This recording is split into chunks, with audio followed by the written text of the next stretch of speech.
What's up, everybody? Brian Tong here. In front of me, you see what's in my hand? You see? This is Sony's PlayStation 5 DualSense Edge wireless controller. This is like their premier customizable controller that is coming out. So Sony provided this for the purpose of me to do this unboxing. We're gonna check out everything that is inside here, and I'm excited because, it sounds silly, but yes, this will help take your game to the next level. Get it? Okay, so what I want to do first of all is bring out, just to show you the comparison in size in the boxes when you compare something like the DualSense Edge versus the DualSense controller. This one feels about twice as thick. There's probably about twice as many things in here. But just to give you just a little perspective of, yes, here we go. All right, so this guy's gonna go bye-bye.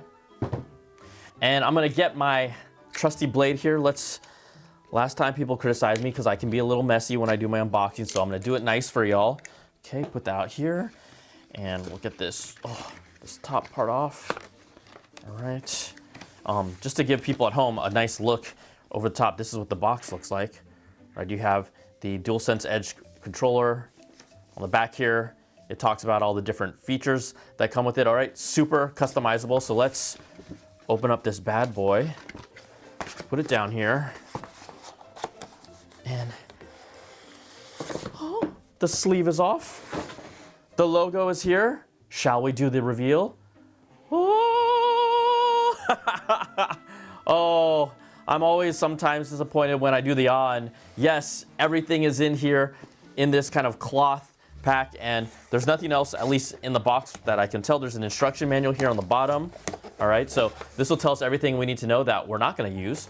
But let me put this box over here on the side, and we're gonna do the official reveal here, okay? Here we go. Ooh. Now, if you feel this is very substantial. This is not like a flimsy case. Like, this is a hard shell case, plastic case. It feels like, like a strong piece of luggage. You have the two zippers here. So also, there's actually if I can get this done right, there's a compartment door here because it Velcros. It was pretty tough. And what it reveals is actually the DualSense Edge controller here, which allows you to charge it while this case is on. But this is so nice in hand. Let's just unzip this and hear those sweet sounds, okay? Let's do the big reveal. Woo! Woo! Ladies and gentlemen, boys and girls, this is the DualSense Edge wireless controller for the PS5. And you know what's interesting? I remember how that back surface was like, if you really got a tight shot of it, you could see that the kind of surface was covered in the PlayStation logos, like the cross, the square, the circle, the triangle, really small. You can see that design element here. If I get the light to touch it, it's here textured on the touchpad, and the touchpad feels a little different here. You'll obviously feel it down here on the texture of this. It's a little more grippy down here on the bottom, and you have all your buttons here. But this is what's really cool about this. Inside here, you'll see I have a variety of customization. So let's start with the stick caps. These are swappable. So right now, these are the standard stick caps that you have on here. But I love this because in here, you'll see we have a variety of different stick caps. The standard ones will come as usual, but let me pop these out because there's gonna be two different sets. These are kind of like the previous, like the PS1, the PS2, the PS3, the half dome shaped stick caps, which are super cool. We have those here. There's a high version and a low version. So I'm gonna just kind of hold this here so you can see one's higher than the other. And it's pretty easy to just pop these stick caps off. Just pop them, right? Go bye-bye to the standard ones. And then let's see how it feels with the high sticks. Whoops, let's go here. All right, you make sure you gotta snap that pop in. This is the first time I've ever unboxed this. There we go. Ooh. See, now it has the texture on, a rubbery texture. This feels like home right here. So you have the swappable stick caps. You can also, over time, if this wears out and the tension and the accuracy feels like, it's just not as tight, you actually have the ability for $19.99 to swap out this module here, and then you can, for both of the dual sticks, so it's a swappable part as well to make this customizable. Now if we look at this also, we have here on the back, you'll see these two spots. Now this is nothing new per se, but you also have the ability to add these half dome back buttons or back like kind of like levers, or this design which is kind of more scooped and rounded. So let's pop these in here. So I've got these popped on now, and you can see on the back, I can't reverse my game, but you can assign these to specific buttons, so you have extra options here. And they're just right here. They're the little levers. Ooh, I like this. Nice and tappy, all right? You also have the adaptive triggers here. They have, again, some of those PlayStation logo surfaces right here on the edge. And what's different about these adaptive triggers, if I turn this over, you have the ability to basically change the tolerance or the depth of how they respond. So right now, this is kind of this fullest depth, but if I pull this down here, it's a little shorter, so it makes it kind of like more bouncy. If you change it to that more shallow depth or that shallow throw, you won't be able to use the adaptive feature where some games, right, they have the different textures or the feels using the haptics and the motor system inside this controller. But again, it's customizable. Now here on the front face as well, down here on the bottom, these are two function buttons, and what they allow you to do is they actually allow you to, while you're playing, menu will pop up to allow you to customize your button layouts and basically your controller profiles. So you have a total of 4 that can be mapped to each of these buttons. You have your standard one, and then you have 3 customized ones. This would be like the default, and then each different, the square, the triangle, the circle, that'll correspond to some of these custom profiles you make. Also, what's cool is though, stored in your PS5, you can go up to 30 profiles. So you could take this on the go with you, always have 3 available, or when you're connected to your PlayStation, up to 30 profiles. Also, when you use the function button here, if you have like a headset connected to it, it allows you to change the audio settings for the volume as well. So very cool here. And then again, the touchpad here, just a different feel. Now let me show you this real quick as I bring this side by side. You want to look at what the original DualSense controller looks like, and you have these side by side. I actually, just from a visual standpoint, I actually feel like the original DualSense is a little cleaner looking, right? I like the color scheme. The whole black on black obviously distinguishes the DualSense Edge versus here, but this has a nice feel. But then when you come over here, this is just so much more customizable, and it feels more substantial. It actually has a little more weight. I don't want to say it feels more pro, but it feels more pro. Now, also in here, you have 2 things. You have a braided USB-C cable. So this is going to be, I believe it's like 2.8 meters, close to somewhere like 9 feet. And yes, it has that nice kind of braided texture, so it doesn't tangle as much. But why this is key and why it's important is you can plug it into your PlayStation as well. So you have this cable lock here, and let me just open it up and set the cable in here. So this is, and then once I secure it, I can connect it here and then lock it in. And what this is for is like competitive gaming. If you want to be connected to a console so you don't have any wireless interference, this is what this is for. But also this comes in key because this does obviously allow you to charge this controller at the same time. Now the standard DualSense controller, it's rated to have battery life anywhere between 12 to 15 hours, and that could change based on how the haptics are being used in here with the adaptive triggers, and also how much you're using the actual speaker, how much audio is coming from it. That can be variable.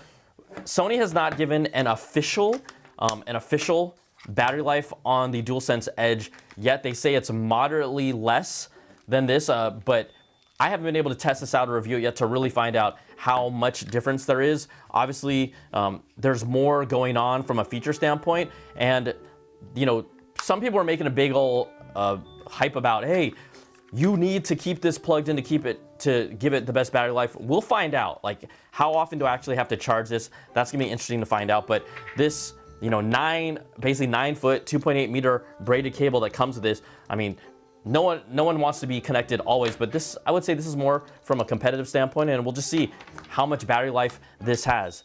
I also want to go back to the actual carrying case, because if you could see, right, everything is so deliberate and specific in how it's laid out here. So it just really gives you a clean way to conclude all these accessories, all the different like bits and pieces to take with you wherever you go.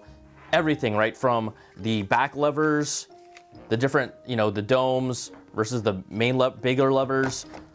You got the different stick caps. They're all here popped in place. And then if I close this guy up, right? Let's say I want to charge this. So remember I talked about that Velcro door that we showed you earlier? I can just do something like take this, pop in my USB-C cable, and plug it in and leave it hanging out, and this thing is charging and good to go. So just like a really, elegant solution to keep everything self-contained.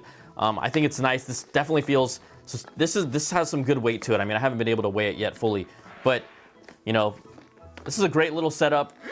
I'm really curious to test this out and give it a full review. The DualSense Edge wireless controller, currently you can pre-order it for $199.99. It'll be available to customers on January the 26th in your hands. But there you go, a very first look at the new DualSense Edge wireless controller for the PlayStation 5, and we will be testing it, and I can't wait to review this thing to find out how it performs.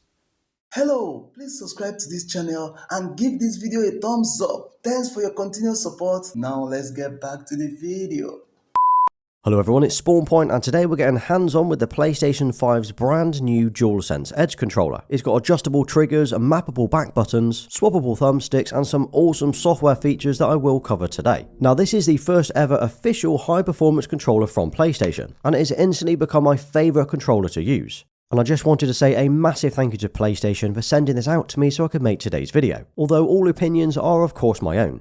So firstly, everything comes neatly packed inside this hard shell carry case, which immediately feels premium. There's the PlayStation logo on the top, which is a nice touch, along with the little icons on the bottom and the zips as well. Inside, as you can see, we have the new controller along with all of the accessories. These include 2 additional pairs of thumbstick caps, that's 2 high dome and 2 low dome, along with the standard caps that are on the controller already. There are also 2 sets of back buttons, including the half dome and the 2 levers, which I will demonstrate in a minute. Then there's a 2.8 meter braided USB cable, which feels great. It's got a USB-C on one end to connect to the controller and a USB-A on the other. We also have a connector housing, which is used for locking the cable into the controller. Also, if you want to, you can actually charge your controller while it's in the case. All you need to do is remove the little Velcro padding on the back, feed the USB-C cable through, and you're good to go. And here are all of the accessories that we get with the DualSense Edge controller, which I think looks pretty impressive. There are loads of options here and replacement parts if you need them. Okay, so first impressions on the design and the overall look of this controller. It looks and feels great. It obviously looks very similar to what we've seen already for the PlayStation 5, but it does feel heavier than I was expecting, not by much, but it is certainly not lighter. Overall, it's white with some nice black details like the buttons. These are all black now, which contrasts nicely against the white controller. And the touchpad across the top is now black rather than white. And if you look really closely, you'll notice it has these tiny little PlayStation symbols embedded into it, and these look awesome. Now you will have noticed this already, but the bottom part here is now glossy rather than matte, so I can see this picking up fingerprints and scratches quite easily, although I do like how the shape has changed very slightly. Then underneath this we now have 2 FN or function keys, and these are used to customize your buttons and profiles, which I will cover more on later. But around the back is where we see even more changes. So the rear now has an enhanced slip resistant grip, which feels more grippy and rubbery than before, which means it's less likely to slip out of your hand while gaming. And holding it, it definitely feels more comfortable in the hand. It also has these tiny PlayStation icons printed into the grip. Then we have 2 big features on the back here. We've got the 2 holes for the RB and LB mappable buttons and the trigger stops across the top. So for me, these are one of the biggest advantages of owning a Pro controller like this. Being able to change the trigger lengths of each trigger can completely change the way that you play certain games. So by default, the triggers across the top act in the same way as you would expect. There's a full range of travel here and they are adaptive. Oh, and I also really like the little PlayStation icons that are now on the grip. These look and feel great. But when you're playing games like Call of Duty Warzone 2, having an even faster response for pulling the trigger or aiming down sight could be the difference between winning or losing that one-on-one. So if you flip the controller around and flick the trigger stops on the back, it will change the length of travel, in turn meaning the triggers will fire a lot quicker. It's not a mouse-like click, it's maybe a third of the normal distance, but it makes a noticeable difference when you're playing and you can feel the shorter clicks, it's near instant. And the fact that there are 3 different lengths here to choose from means that you can find the perfect balance between instant and adaptive for each trigger, so you're not locked into just having one type of controller. You can flick it back to normal and use it for racing in Gran Turismo 7 and take advantage of the full range. Now these do have adaptive triggers built in, so you're not losing that feature. However, once you flick them down, it will automatically disable that feature, which makes sense as you're not really going to feel it anyway. And then we have the mappable back buttons, and these are a game changer for almost any game that you play. So on the back there are these 2 holes labelled RB and LB, which are designed to be used as extra buttons for the controller. Now it comes with 2 sets of buttons. We have the half dome and the lever style, and both of these are metal and they feel quite nice. And all you need to do is push them into the holes as labelled, and you've now got yourself some extra buttons at your fingertips. So for me, while playing Call of Duty Warzone 2, instead of moving my thumb away from the thumbstick to press jump, I have mapped one of the rear buttons to act as the cross button. That means I can keep aiming or running while I jump, and it makes a massive difference when playing online. But the fact there are 2 buttons back here, it will let you map any of the other buttons you would typically need at your fingertips. This could include crouching, marking up enemies, or even reloading. And the same goes for other games too, like Gran Turismo 7, where one of the rear buttons could be your handbrake. And the same goes for any game that you play, including The Last of Us Part 1 or God of War Ragnarok.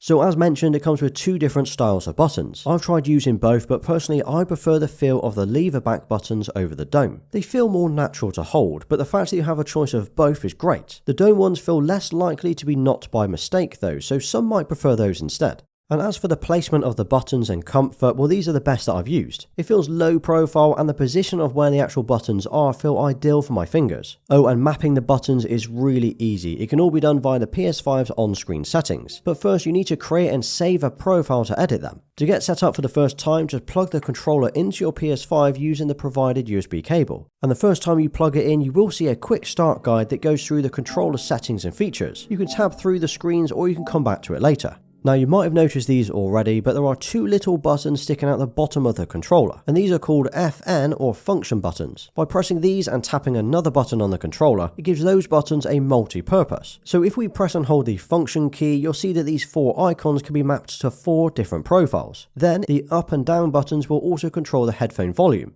while the left and right controls the game or the chat audio balance. Now if you press and hold the function key and the option buttons together, you'll see the custom profile screen. From here you can create 3 custom profiles which can be saved onto the controller. For me, I've got one for Warzone, Modern Warfare 2 and God of War Ragnarok. And what's great is you can rename them to whatever you need. And once you've created a new profile, you can go ahead and customize the button assignments, stick sensitivity, trigger dead zone, vibration and trigger effect intensities. All of these will then be saved onto that custom profile that you've created. So if we look at the back buttons first, you can assign almost any button to each side. That includes the icons, arrows, and even the triggers across the top. So for me, I would use cross and circle for Call of Duty Warzone 2. But not only that, you can change any default button to another. So if you wanted the R1 and L1 buttons to be flipped, well, you can do that. Or the circle and the square to be different, again, you can swap that within this area. You can also disable buttons from working entirely. This, for me, is an awesome feature, being able to map a button to another or switching it off entirely. Now, the only buttons that you cannot remap are the touchpad, PlayStation, options, and create buttons. You can disable them, but not remap them.